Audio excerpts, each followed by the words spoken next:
महासभा बैठकीत सभागृह नेते सागर नाईक यांनी वायू प्रदूषण नियंत्रण आणि हवेच्या गुणवत्तेत सुधारणा या महत्त्वपूर्ण विषयांवर प्रभावी मांडणी केली.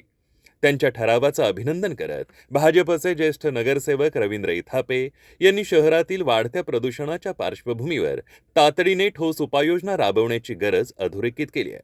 तसंच महाराष्ट्र शासन, मुख्यमंत्री देवेंद्र फडणवीस आणि वनमंत्री गणेश नाईक यांच्या मार्गदर्शनाखाली सुरू असलेल्या वृक्ष लागवड मोहिमेचा हा महत्त्वाचा भाग असल्याचं त्यांनी नमूद केलं. नवी मुंबईला मिळालेल्या स्वच्छ शहराच्या सन्मानाला न्याय देण्यासाठी प्रभावी अंमलबजावणी आवश्यक असल्याचं सांगताना त्यांनी बांधकाम स्थळांवरील धूळ, शाळा व निवासी भागातील एअर व ध्वनी प्रदूषण, वाढती वाहतूक, रस्ते स्वच्छतेतील त्रुटी आणि बेकायदेशीर पार्किंग यासारख्या मुद्द्यांकडे लक्ष वेधलं. या समस्यांवर काटेकोर अंमलबजावणी, नियमित निरीक्षण आणि नागरिकांमध्ये जनजागृती आवश्यक असल्याचं त्यांनी स्पष्ट केलं. सन्माननीय महापौर महोदय, सन्माननीय आयुक्त, सन्माननीय सभागृह नेते, विरोधी पक्षनेते, सन्माननीय त्याचप्रमाणे पत्रकार बंधू, प्रेक्षकातील प्रेक्षकगृह आणि सर्व नगरसेवक, आज आमचे नेते सन्माननीय सभागृह नेते सागरजी नाईक साहेब यांनी विषय क्रमांक 14 जो वायू प्रदूषण नियंत्रण आणि वायू गुणवत्तेत सुधारणा, शहरात साचलेली धूळ पूर्ण निर्मूलन करण्यासाठी सर्वसमावेशक वायू प्रदूषण निर्मूलन व वायू गुणवत्ता सुधारण्याच्या संदर्भात या ठिकाणी राबवण्याच्या संदर्भातला विषय या ठिकाणी सभागृहापुढे मांडला. यापूर्वी बोलत असताना सर्व सदस्यांनी आदरणीय सागरजी नाईक साहेब यांचं अभिनंदन करत असताना बऱ्याच उपमा दिल्या. आज आमचे निशांत भगत यांनी तर धुरंधर म्हणजे धुरंधर 1चा पार्ट आम्ही पाहिला, परंतु धुरंधर 2चा पार्ट आम्हाला पाहायला अजून भेटला नाही म्हणजे त्या ठिकाणी. पण या ठिकाणी पाहतोय, या ठिकाणी धुरंधर 2चा पार्ट पाहत असताना भले धुरंधर हा कशासाठी त्या ठिकाणी वावरतो, कोणाला नामशेष करण्यासाठी वावरतो, की या ठिकाणी आपल्या भारतामधील या चाललेल्या घटनांवरती आधारित चालतो, हा जरी भाग असला तरी सागरजी नाईक साहेब आम्ही सभागृहाच्या वतीनं आपलं अभिनंदन करतो. आज राज्यामध्ये वायू प्रदूषणाच्या संदर्भात महाराष्ट्र शासन अनेक या ठिकाणी उपाययोजना करत आहेत. आपले राज्याचे वनमंत्री आदरणीय गणेशजी नाईक साहेब, आज त्यांच्याकडे वनमंत्री खातं आहेत आणि ज्या पद्धतीनं या राज्याचे मुख्यमंत्री आदरणीय देवाभाऊ देवेंद्रजी फडणवीस साहेब यांनी राज्यामध्ये म्हणजे महाराष्ट्रामध्ये 300 कोटी झाडं लावण्याचा संकल्प या ठिकाणी लावलेला आहे आणि त्याला वनमंत्री गणेशजी नाईक साहेब हे अहोरात्र मेहनत घेत आहेत. हा त्याचाच एक पार्ट आहे, त्याचाच एक भाग आहे म्हटलं तरी काही वावगं ठरणार नाही. आणि नवी मुंबई हे शहर ज्या पद्धतीने वाढतं आहे, आपण सगळे प्रयत्न करत आहोत, सभागृहातील सर्व सदस्य प्रयत्न करत आहेत. सन्माननीय आयुक्त साहेब आणि आपल्या माध्यमातून जे अधिकारी वर्ग आहेत, कारण आपल्याला राहण्याजोगे योग्य व स्वच्छ शहराचा किताब पारितोषिक आपल्याला 2 नंबरचं शहर म्हणून देशातलं आपल्याला या ठिकाणी आपल्याला पारितोषिक भेटलेलं आहे. नाईक साहेब नेहमी म्हणतात की आपण खरोखर योग्य आहो का, आपल्याला बक्षीस ते मिळते ते योग्य आहे का, याची चाचपणी जर करण्यासाठी आपण जर फिरलो तर अजिबात नाही. स्वच्छ शहर तर सोडून द्या, ज्या बाबतीत आपलं देशामध्ये 3रा नंबरचं बक्षीस मिळालेलं आहे ते आपण घ्यायला जातो. परंतु महापौर महोदय, मी या ठिकाणी गांभीर्याने सांगू इच्छितो की ज्या पद्धतीनं हा विषय या सभागृहामध्ये चर्चेचा राहिलेला आहे, सागरजी नाईक यांनी गेल्या 2 महिन्यामध्ये अनेक विषय या ठिकाणी महत्त्वाचे विषय आणि सभागृहाचं लक्ष वेधून घेण्यापेक्षा नवी मुंबईच्या हिताचे विषय या ठिकाणी टाकण्याचा प्रयत्न केलेला आहे आणि हा तर अतिशय महत्त्वाचा आहे, सेन्सिटिव्ह विषय आहे. आज आम्ही ज्या प्रभागामध्ये राहतो, आदरणीय अतिरिक्त आयुक्त सन्माननीय सुनीलजी पवार साहेब ज्या सोसायटीत राहतात त्या सोसायटीतच माझं कार्यालय आहे, परंतु त्यांच्या 50 फुटावरती मला वाटतं साहेब 5-5 कामं त्या ठिकाणी चालू आहेत. त्याच्या बाजूला एक शाळा आहे, मोठी शाळा आहे, रायन इंटरनॅशनल स्कूल, त्याच्या पाठीमागं आणखीन 3 कामं चालू आहेत. सेक्टर उरण फाट्याच्या बाजूला अजून 4-5 कामं चालू आहेत. एवढं पोल्युशन त्या ठिकाणी आहे. ध्वनी पोल्युशन तर सोडून द्या, त्या ठिकाणी जे एअर पोल्युशन आहे ते सुद्धा फार त्या ठिकाणी होत आहे. त्या ठिकाणी कोणतंही महानगरपालिकेची तत्त्व पाळलेली जात नाहीत. आज शाळेच्या माध्यमातून त्या ठिकाणी अनेक तक्रारी येतात, तर त्यांना विनंती केल्यावर दिवसाचं काही ठिकाणी त्यांनी म्हणजे ध्वनी प्रदूषण करण्याचं टाळलं, परंतु या ठिकाणी आपण ज्या उपाययोजना करत आहोत या माध्यमातून या ठिकाणी प्रकाशझोत टाकणं गरजेचं आहे. सन्माननीय सभागृह नेते साहेब, सन्माननीय आयुक्त साहेब, मी आपल्याला महापौर महोदय आपल्या माध्यमातून प्रशासनाला या ठिकाणी सांगू इच्छितो की ज्या उपाययोजना केलेल्या पाहिजे, एवढ्यात महत्त्वाचं म्हणजे वाहतूक नियंत्रण, व्हेकल पोल्युशन. त्या ठिकाणी हे होत असताना ज्या पद्धतीनं शासनाचं धोरण आहे की इलेक्ट्रिक वाहनं या ठिकाणी जास्तीत जास्त वापरण्यात यावी, त्या पद्धतीने देखील शहराच्या माध्यमातून महानगरपालिकेच्या माध्यमातून कुठेतरी आपण त्या ठिकाणी उपाययोजना कराव्यात असं माझं म्हणणं आहे. आज महत्त्वाचं म्हणजे ब्रेक टेस्टिंग ट्रॅक महानगरपालिकेच्या माध्यमातूनच आणि प्रशासनाच्या माध्यमातूनच आमच्यावरती लादला गेला आहे.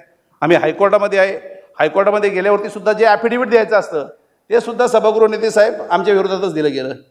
म्हणजे त्यावेळेस जे आयुक्त होते त्यांनी सुद्धा त्या ठिकाणी वळून रस्ता त्या ठिकाणी योग्य आहे, त्या ठिकाणी गाड्या त्या ठिकाणी ब्रेक टेस्टिंग ट्रॅकसाठी त्याच ठिकाणी गेल्या पाहिजेत असं सांगण्याचा प्रयत्न केला आणि म्हणून ते आमच्याकडे लादलं गेलं.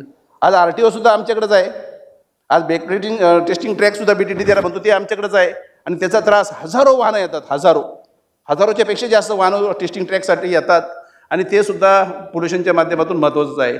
एका बाजूला आपण त्या ठिकाणी लहान मुलांसाठी उपाययोजना करतो, त्यांना आनंद देण्यासाठी त्या ठिकाणी वंडर्स पार्क आहे, बाकीचे उद्यान आहेत, परंतु त्याचसमोर तुम्ही हा एक घात घाव घातलेला आहे. याच्याकडे सुद्धा मी प्रशासनाचं लक्ष वेधू पाहत आहेत. बांधकामाच्या संदर्भात मी बोलत असताना एवढंच सांगेल की जे नॉईज बॅरियर आपण कुणीतरी सांगितलं का नॉईज बॅरियर पाहिजे, डॉक्टरांनी सांगितलं असेल, भगत साहेबांनी सांगितलं असेल किंवा आपले शशिकांत भोईर यांनी सांगितलं असेल. नॉईज बॅरियर लावतो आपण, करोडो रुपये खर्च करतो. मला तर वाटतं उरण फाट्यापासून तर एकता विहारपासून तर अपोलो हॉस्पिटलच्या त्या ठिकाणी देखील नॉईज बॅरियर लावलेले आहेत. सरोज पाटील मॅडम आले नाहीत आज, परंतु त्यांच्या बाजूला लावले, आमच्याही बाजूला लावलेलं आहे. परंतु त्याच्यावरती निगराणी राखण्याचं काम सुद्धा आपलं प्रशासनाचं असलं पाहिजे. आज ते होत नाही म्हणून मी या ठिकाणी 2 वेळा तक्रारी आपल्याकडे केल्या, आयुक्तांकडे केली, आपल्याकडे केली, मला वाटतं एक्झिक्युटिव्ह इंजिनियर असेल त्यांच्याकडे केली, अतिक्रमणवाले आहेत त्यांच्याकडे केली. तर सागरजी नाईक साहेब, मी आपल्याला या ठिकाणी सांगू इच्छितो की करोडो रुपयाचं त्या ठिकाणी लावलेले नॉईज बॅरियर रातोरात चोरीला गेलेले आहेत. त्यांना तक्रार करून पोलिसांकडे तक्रार केली. ते आडनावाचे पवारच जे इन्चार्ज होते आपल्या मला वाटतं समोरच जे पोलीस स्टेशन आहे, त्यांना 3 वेळा मी त्यांना ट्रॅक लावायला लावला आणि 4थ्या वेळेस आम्ही स्वतः पकडून दिले. जवळजवळ 1.5 ते 2 कोटी रुपयाचं त्यांनी भंगाराच्या माध्यमातून चोरीला ते नॉईज बॅरियरचे प्लेट्स नेलेले आहेत. दोन्ही बाजूच्या प्लेट्स नेलेले आहेत. एका बाजूला आपण लावायचा प्रयत्न करतो, एका बाजूला काढायचा प्रयत्न केलो. जवळजवळ 6 ते 7 महिन्यामध्ये आपले 2 ते 2.5 कोटीचे त्या ठिकाणी भंगारच्या माध्यमातून त्यांनी विकलेलं आहे. परंतु त्याच्यावरती कोणत्याही पद्धतीची कारवाई झाली असं मला वाटत नाही. फक्त नावाला आपण त्या ठिकाणी NC गुन्हा दाखल केला, परंतु ते पुढे काय झालं काय कळत नाही. आणि आपण अशा ज्या वस्तू आपल्या महानगरपालिकेच्या माध्यमातून याच ध्वनी प्रदूषण रोखण्यासाठी करतोय त्याच्यावरती देखील आपलं नियंत्रण असलं पाहिजे असं माझं या ठिकाणी मत आहे. अनेक गोष्टी या ठिकाणी आपल्याला या माध्यमातून सांगायच्या आहेत, परंतु आपण हे सांगत असताना जे रस्त्याचं दळणवळणाची जी साधनं आहेत, आज ठाणे तुर्बा जो रस्ता आहे, आपण मला वाटतं 2005च्या कालखंडामध्ये त्या ठिकाणी कॉन्क्रिटीकरण केलं. अनेक कोटीचा खर्च आपण त्या ठिकाणी केला. त्या रस्त्यावरती जी वाहतूक आहे, वर्दळ आहे, अनेक रस्ते त्या ठिकाणचे पोल्युशनचे आहेत. तुर्भेचा नाक्याचा जो रस्ता आहे तिथे देखील पोल्युशन फार महत्त्वाचं भरपूर आहे. आज उरण फाटा ते JNPA रोड आपल्या माध्यमातून 25 ते 27 हजार गाड्या रोज त्या ठिकाणावरून जातात असं आपल्याच माध्यमातून आम्हाला कळालेलं आहे. ज्यावेळेस आपण RTI टाकला त्यावेळेस कळालं. आज त्या ठिकाणच्या ज्या आम्रमार्गवरती सन्माननीय महापौर महोदय आपल्या माध्यमातून मी सांगू इच्छितो की एवढ्या हजारो गाड्या जात असताना आपली साफसफाई आपल्याकडेच आहे, आम्रमार्गची साफसफाई आपल्याकडेच आहे. जे आपलं स्वयंचलित आपली जी गाडी येते ती कोणत्या पद्धतीने साफ करते, कोणत्या पद्धतीने ते कचरा पिकअप करते किंवा उचलला जातो. आपण जर त्या गाडीच्या पाठीमागं थांबलो तर मला वाटत नाही की ती 70 ते 50% वरती ती कचरा पिकअप करत असेल. धूळ करणारी आहे असं म्हणजे मी ते बोलू शकत नाही, परंतु तसंच आहे, ते तसेच आहे. आज त्या ठिकाणी काही होत नाही. आता फुटपाथवरती त्या ठिकाणी मला वाटतं एवढ्या गाड्या जातात, दोन्ही बाजूला फुटपाथ थोडीशीच आहे, परंतु त्या फुटपाथवरती देखील कचरा अनेक दिवस तसंच राहिलेला असतो. जर आयुक्त महोदय आपण पवारसाहेब आपण आयुक्तांच्या खुर्चीवरती बसलात, आपण आपल्या राहणाऱ्या सोसायटीच्या बाहेर फक्त 3 फुटावर म्हणजे 300 मीटरवरती गेलं तर आपल्याला ही रस्त्याची सगळी दुर्दशा झालेली आपल्याला आढळेल. तर आपल्या माध्यमातून आपल्या प्रशासनाचं या ठिकाणी लक्ष वेधू इच्छितो. म्हणजे ज्या वेळेस आपण एका बाजूला पोल्युशनचा विषय काढत असतो, महापौर महोदया हे जे आपण जे सांगत आहोत त्याच्याही बाजूला त्याच्यापेक्षा वेगळं सांगण्याची आपला उद्यान विभाग आहे.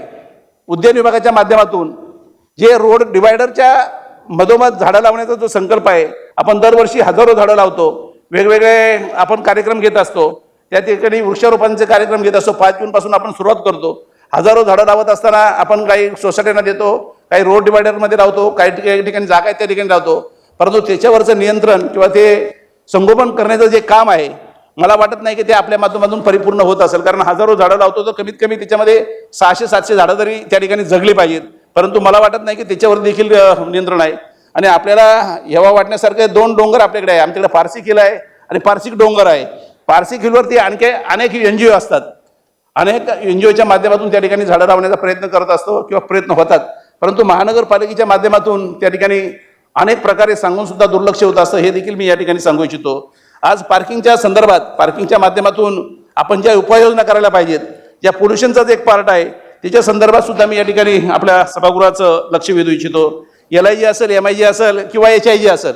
आज LIG आणि MIGच्या संदर्भात आपल्याला सांगायला नको, कारण आपण ज्या पॅनलमधून निवडून येतात, सूरज पाटील साहेब असेल, गवत साहेब असतील किंवा बाकीचे असतील, त्या ठिकाणी पार्किंगची समस्या कशी आहे आणि पार्किंगच्या गाड्या जर त्या ठिकाणी बाहेर उभ्या राहिल्या रस्त्यावरती तर तिसरी गाडी जाऊ शकत नाही. आणि ज्या पार्किंगच्या गाड्या त्या ठिकाणी उभ्या राहिलेल्या आहेत त्या 10-10, 15-15 दिवस काही काही ठिकाणी निघालेल्या काढत नाहीत. आणि त्या ठिकाणी त्या गाड्यांचा खालचा जो कचरा आहे तो तसा राहतो. आणि मग तो कचरा जर आपण काढणार नसेल तर पोल्युशनच्या संदर्भात देखील या ठिकाणी मला एवढंच सांगायचं आहे की ह्या ज्या पार्किंगच्या संदर्भात देखील गाड्या असतात, गाड्यांच्या ठिकाणी आपलीच महानगरपालिकेच्या संदर्भात आपण त्या ठिकाणी भूमिका घ्यायला पाहिजे. साफसफाई कर्मचारी, स्वच्छता कर्मचारी जे आहेत ते काही अंशी काम करतात, परंतु त्या ठिकाणी देखील त्या ठिकाणी उपाययोजना करायला पाहिजे असं या ठिकाणी मी सांगू इच्छितो. आज नाले आहेत, उघडे नाले आहेत, त्या ठिकाणी साफसफाईचं आहेत. साफसफाई करत असताना त्या ठिकाणी गाळ कोणत्याही पद्धतीने काढला जात नाहीत, फक्त झाडे झुडपे काढतात आणि गाळ तसंच राहतो. त्या ठिकाणी देखील ते करणं गरजेचं आहे. आज हे सगळं घडत असताना ज्या पद्धतीनं आपण या ठिकाणी उपाययोजना करतो त्या उपाययोजनांमध्ये निरीक्षणाच्या संदर्भात किंवा जनजागृतीच्या संदर्भात देखील आपण कमी पडतोय. नागरिकांच्या ज्या भूमिका आहेत, नागरिकांसाठी मोस्ट इम्पॉर्टंट ज्या भूमिका आहेत त्याच्यामध्ये सुद्धा आपण लक्ष घालणं गरजेचं आहे असं मी या ठिकाणी सांगतो. आणि याचा निष्कर्ष म्हणजे वाहने, बांधकाम आणि उद्योग या 3 क्षेत्रामध्ये महानगरपालिकेच्या माध्यमातून काही उपाययोजना करण्यात आल्या आणि केल्या तर त्या ठिकाणी निश्चित स्वरूपामध्ये या पोल्युशनसाठी किंवा प्रदूषणासाठी नियंत्रित आळा बसेल असं मला या ठिकाणी सांगावंसं वाटतं. या ठिकाणी पुन्हा एकदा सागरजी नाईक साहेब आपलं मी मनापासून या ठिकाणी अभिनंदन करतो आणि महानगरपालिकेच्या माध्यमातून या उपाययोजना ज्या मी सुचवलेल्या आहेत त्याचा या ठिकाणी अंतर्भाव करावा अशी मी आपल्याला विनंती करतो.